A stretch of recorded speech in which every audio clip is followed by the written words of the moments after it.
Omega, dear, we are thy own.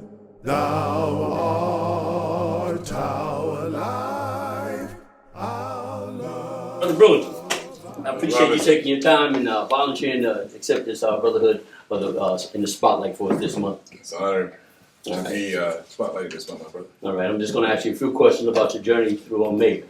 Okay? Okay? My first question is, what is your name and when did you join Omega? My name is Victor L. Bruinton. I pledged to Omega on the campus of Winston-Salem State University through the Mu Epsilon chapter. It was initiated March 29th, 1980 at 9:27 p.m. So you have 41 years in the fraternity. It's about 44 years. About 44 years in the fraternity? Well, excuse me, brother. I see, you played in the 80s. Mm-hmm. So you hit the ground running and starting off at the undergrad, you was DP. Mm-hmm. Yes, sir. You was keeper of finance. Right. You was keeper of records and seal. You was vice bosselist. And you was bosselist of the chapter as well. Yes. So what year did you pledge? 1980, spring of 80. Okay, what was your classification? Well, when I pledged, I was a sophomore. You was a sophomore? Semester sophomore. Okay, so you had 3 years on campus. You also was Omega Man of the Year twice as an undergrad. Yes. Big accomplishment. God has been good. All right. So throughout, you pledged in the 80s. Now, what was pledging in the 80s? Can you, through your lens, could you kind of share some of those experiences with us? Pledging. You don't have to go in depth. Just give us a little. Since there's no statute limitation, you better not go in depth. Well, we'll go to the next question. Pledging 80 was quite rewarding. Built a lot of character, built a lot of bonds of friendship, and helped me become the man I am today. Okay. All right. All right. Next question. What is the one thing that encouraged you to become a member of this great organization? Well, a few things that encouraged me throughout my youth and growing up. Had a lot of influential Omega men in my life. Mm-hmm. My junior high principal had summer teachers that were Omega men. The counselors, my football and basketball coach as well, and I guess one of the largest influences was my nephew. He's about 6 years older. I got a chance to visit him at Winston-Salem State, and it was my first introduction to Omega. He brought some of the lamps home with him. Okay. All right. The next question. What Omega brother was most instrumental in you becoming an Omega man? There again, Brother Mike Merle, fall 73, Mu Epsilon. Okay. Now he had to be very proud of your accomplishments. So you've held numerous awards. You received numerous awards. You've held numerous positions. You was also the bosses of this chapter, Iota Iota. You were the 37th district representative of the 6D. At that time, it was the second largest district. He was in charge of 107 chapters. Can you just speak on that for me for a little bit? Well, Mr. Robinson, it's an honor and a privilege that the brothers trusted me in leadership.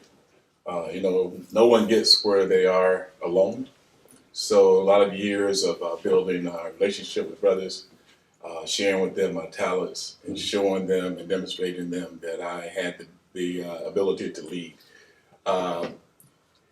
One thing that I always tell brothers is, we're put in these positions not for yourself. I look at it and I refer to the story of Esther being put in places for times like this. Mm-hmm. So in all those times when I had the opportunity to serve in leadership, I always looked around and brought some other brothers with me. Right. Several brothers here now at the chapel. When I was elected, got a chance to serve both, you mentioned the chapter level, the district level, and the international level. While serving as the 37th district representative, one of the things that I did that was pretty uncommon was that I selected a neophyte from my chapter, Brother Alton McCoy. I remember that. To be my chief of staff or assistant to the DR. Several other brothers had the opportunity to help appoint into various positions. I think on the international level, when I was got to serve as DR, the influence that you have in putting brothers in committees. I served on the Grand Tribunal for 8 years. Mm-hmm. I had to step down when I became DR, but I made sure that I looked around our chapter and I selected Brother Ron Ivory to take my place on the Grand Tribunal. During that time, we had some openings on the HR committee. So Brother Ted Pauling was able to get him put on that committee with the HR along with Brother John Grimes. Right. And I looked around, the Grand Bosses was looking to appoint committee chairs. Got Brother Boo Cunningham involved in the career fair. Career. So the whole thing was just bringing brothers along with you when you're put in those positions like that. It's not for you, but it's also to help bring some other brothers along with you. I understand, because Brother Grant, he did the same thing when he was becoming Grand Boss. Right. And he was also Chief of Staff for his campaign at the time. Yeah, I got a chance to serve as Chief of Staff 4 years for the 40th Grand Bosses. Learned a lot during that time. He and I did a lot of travel. I would tell folks that weren't many weekends that we were at home because Brother Grand Knox, he's a brother's brother. And as we would travel around Omega Nation and be in various chapters and various districts, Brother Grand liked to be there to open up the party, and he liked to be there to close the party. So a lot of times we were there before things got started, and we'd be one of the last people to leave. And brothers, he always would take out time to talk to brothers. But I got a chance to have a lot of exposure and learn a lot. And the whole thing about all of this is just sharing your knowledge with other brothers and also bringing other brothers along. Okay. Now, one thing I noticed, we had a 76th Grand Conclave held here in Raleigh. He was the DR at that time. Right. And he was the Deputy Marshal at that time. He was the DR that helped bring that conclave here to Raleigh, our first. And the Iota was the host chapter. Right. Can you kind of speak on that for me? Tremendous and very, very proud moment for myself, but not only me, but for the chapter as well. As you mentioned, having a chance to host the 76th International Grand Conclave, being the DR at the time, and being in a position there again to get Brother Knox elected to first Vice Grand Bosses. There was a lot of brothers in that race, a lot of opposition, but we had to dive deeply into the Omega politics, right, and making that thing happen. Because we had some pretty strong competitions. A brother from the 7th district that thought he was sure, because of the size of that district, that they were going to be able to get him in. But one of the things that I was very fortunate as well was to have Brother C. Tyrone Gilmore as a mentor. And Brother Gilmore used to take me around the districts and around the Grand Conclaves and introduce me to various brothers from various districts. And you got to know who the brothers are that make things happen in their district, because there are several brothers in every district that you're going to need to depend on to try to build some partnerships and some relationships with. So having him as a mentor was very instrumental in helping me be able to maneuver things to get Brother Grand Knox elected as first Vice Grand Bosses here in Raleigh. Mm-hmm. Brother Mike Morgan was the Grand Marshal at that time. Having 3 brothers there again on the Supreme Council from Iota helped build the strength of our chapter. The following year, being able to be the Centennial DR for 100 years in Washington, D.C. after we left Raleigh. So we had 3 straight conclaves there? Yeah. But it was just an honor, and I tell brothers, I didn't get there by myself. It was just being surrounded by a lot of very strong and influential brothers in the district as well as in the chapter. Well, when I'm hearing you, I hear you have some strong mentors that were helping you come along the way. I did. That's a very good, very strong mentors.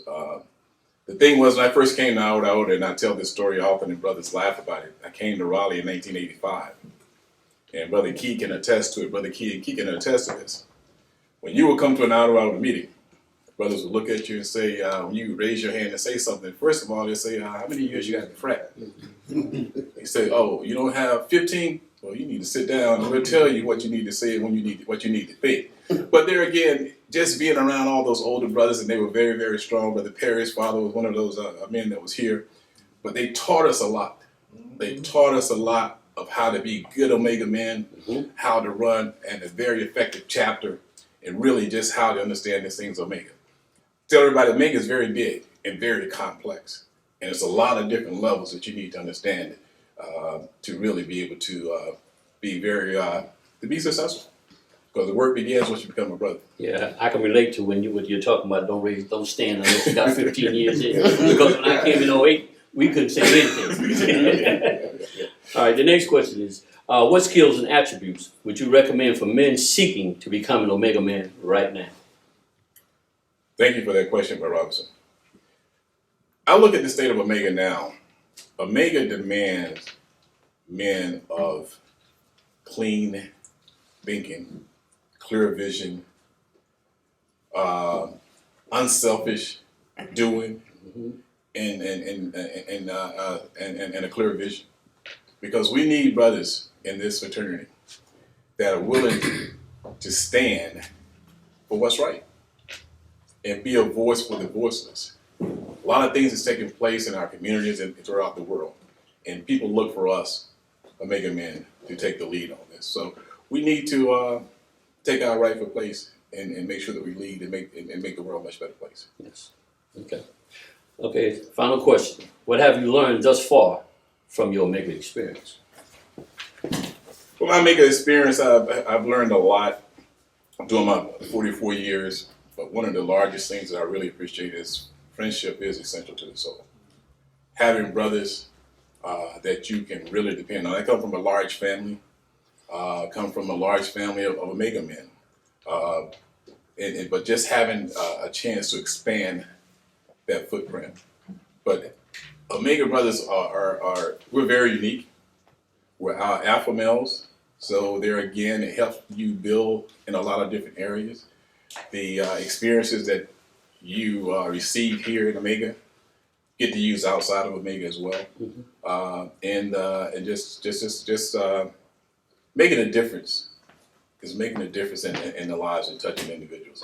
The things that we do, the 4 cardinal principles: manhood, scholarship, perseverance, and uplift. Living your creed. Living your creed. So what's next with Victor Bruinton? What's next with Victor Bruinton? I don't know. I just tell brothers wherever God leads me. I've had a chance to make a couple of runs on the international level, and been praying about whether I will do that again. And been talking to God, been talking to my family about it. So who knows? Who knows what's on the horizon? But I know that God has something special for me, and He's not done with me yet. He has some more work we need to do with Omega. Okay. Amen. Yes, sir. I appreciate you sharing your experience. I appreciate you being so thoroughly immersed in Omega and showing us the Omega way. Well, Patrick, I really appreciate this interview, and I've been so proud of you because I think I had the chance to also touch your life. I remember when you were seeking Omega, the times that you would call us. You would be in Chapel Hill on your mail route sometimes. We had those conversations, but just very proud to see so many brothers in our chapter who have elevated and had a chance to do some great things. And I know there's many more to come. I appreciate the kind words, and you mentoring me and showing me the way. Appreciate you, my brother. Brother, I give you our 37th District Representative, Victor Bruinton.